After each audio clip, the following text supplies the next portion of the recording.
दर्शकों, आपका स्वागत है।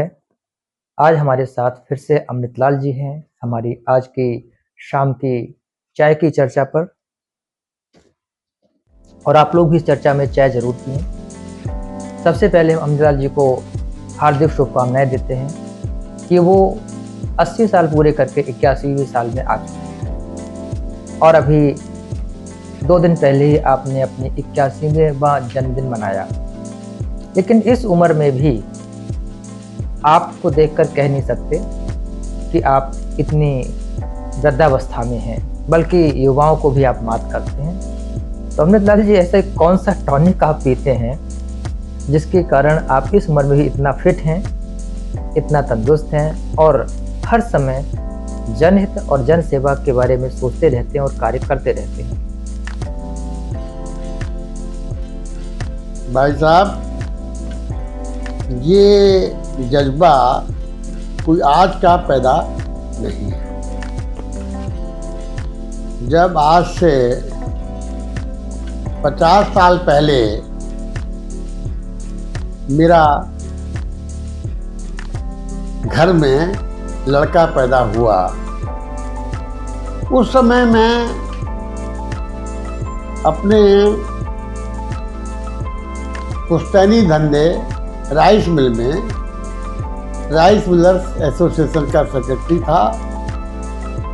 लेकिन उसके साथ साथ ही मैं जो राष्ट्रीय मिल मजदूर संगठन था उसका संरक्षक भी था। मैंने एक ही घाट पे 2 शेरों को पानी पिलाया। बहुत बढ़िया। शेरों की तो टेरिटरी होती है और एक शेर दूसरे को बर्दाश्त नहीं करता है। ऐसे ही एक तरफ मजदूर होते थे और एक तरफ मिल मालिक होते थे। लेकिन मैंने ऐसा करा कि दोनों को एक साथ बनाए रखा। उस समय मैंने अपने पुत्र रत्न की प्राप्ति में जो गरीब महिलाएं हमारे यहाँ मजदूरी करती थी, फटकने का काम करती थी या और काम करती थी, उन सबको एक एक साड़ी प्रदान की थी। ये आज से 50 साल पहले की शुरुआत थी।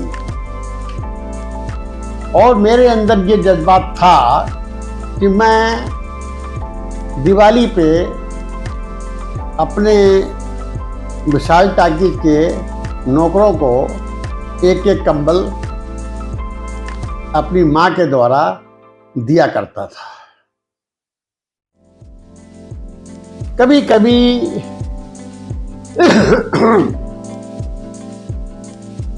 31st की नाइट में जब लोग क्लबों में और पार्टियों में, वो तो दिन ही लोगों के लिए पार्टी का होता शराब है। के जिले में शराब और शबाब टन का होता होते है। थे, उन वक्त में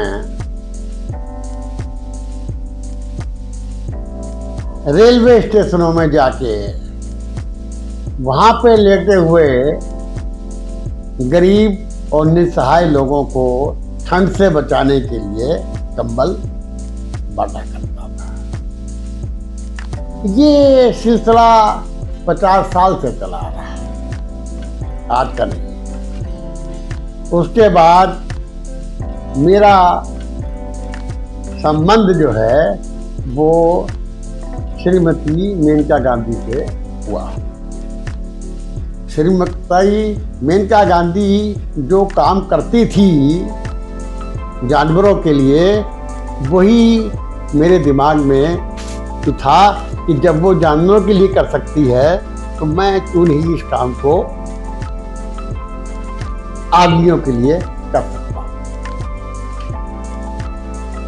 तब मैंने वहां से उनके साथ सीखकर आंखों के कैंप लगाने शुरू किए। हम ये कैंप स्वामी दिव्यानंद के आश्रम में लगाते थे और उसके बाद फिर वहाँ पर भी मोतियाबिंद के ऑपरेशन डॉक्टर्स करते थे, लोगों को चश्मे और दवाइयाँ दी जाती। जब ये सिलसिला गवर्नमेंट ने बंद कर दिया कि अब ये मोतियाबिंद के ऑपरेशन जो हैं वो सिर्फ सरकारी ओटी में ही होंगे, तब हमने ये सिलसिला वहाँ बंद कर दिया और ये हम जो है वो अपने इस सीतापुर आई हॉस्पिटल में डॉक्टर वालियान के आने के बाद फिर हम इस काम को यहाँ पे करने लगे। आपने वहाँ सिर्फ मरीजों का काम नहीं किया है, बल्कि आपने तो सीतापुर अस्पताल की रौनक ही बदल दी। उसकी जो दशा थी, उस दशा को एक प्राइवेट हॉस्पिटल जैसा आपने बनवा दिया। इसके लिए आपका और पद्मा जी का बहुत बहुत आभार है पीलीभीत की जनता का। भाई, इसमें हम लोगों का तो जो कुछ है वो है ही है। इसमें मेन रोल जो है वो डॉक्टर वालियान का है। नो डाउट, बहुत ही बढ़िया। और उन्होंने इस अस्पताल को कभी ये नहीं समझा कि मैं इसमें नौकरी कर रहा हूँ, बल्कि उन्होंने अपने निजी अस्पताल को मानकर ही इसका कार्य किया। और आज ये अस्पताल शायद सीतापुर अस्पताल जितने भी हैं ऑल ओवर आपके इंडिया में, उन सब में टॉप रैंकिंग पे टॉप पे है। सीतापुर अस्पताल से निकल के फिर हमने कभी कभी ये करा कि दिव्यांग जनों के लिए, जिनके पांव कटे होते थे, जिनके हाथ कटे होते थे, जिनको आपके कैपर चाहिए होते थे, उनके लिए काम करना शुरू किया। और ये कार्य भी 4-5 साल तक चलता रहा। फिर हमने जो है इसके बाद एक ऐसी संस्था पकड़ ली जो हमें हर साल दिव्यांगजनों को बांटने के लिए ट्राईसाइकिल, व्हील चेयर, कान की मशीन, बैसाखी आदि जो है निःशुल्क प्रदान कराती है। उसका नाम था NIBH, जो आज भी है। उसके द्वारा मेरे ख्याल में पिछले 10 सालों में कम से कम 10,000 लोगों को हमने जो है वो उपकरण उपलब्ध कराए।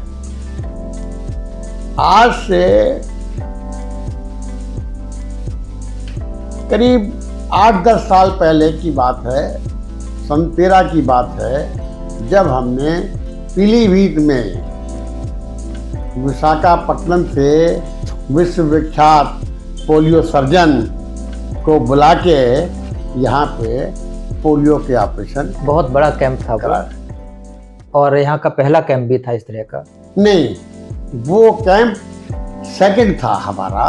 उससे पहले मेनका गांधी ने अपने, जब वो केंद्रीय मंत्री थी, तब उन्होंने पीलीभीत में कराया था।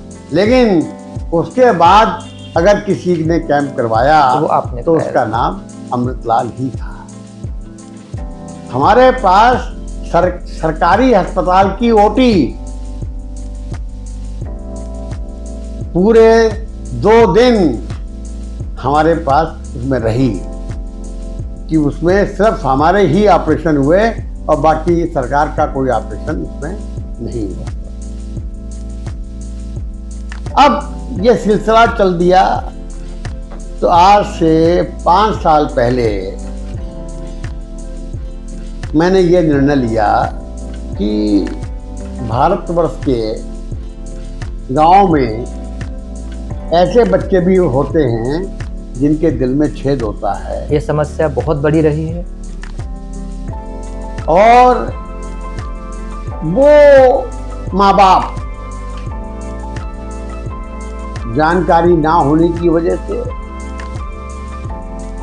आर्थिक स्थिति खराब होने की वजह से वो बच्चे मौत की गोद में चले जाते हैं। और एक बेहद दर्दनाक स्थिति होती थी माता पिता के लिए। इस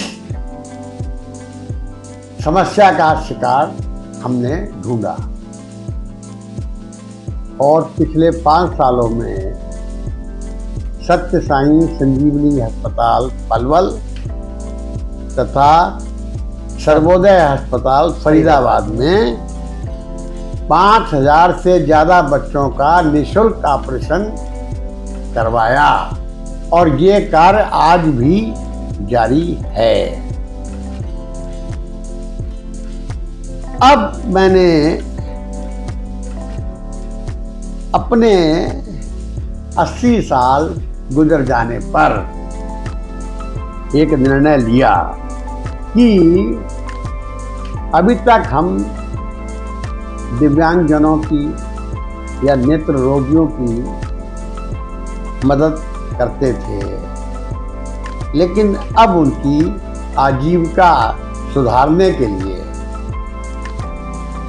एक दिव्यांग रोजगार मेला लगाने का काम शुरू किया है। ये मेला भारत सरकार के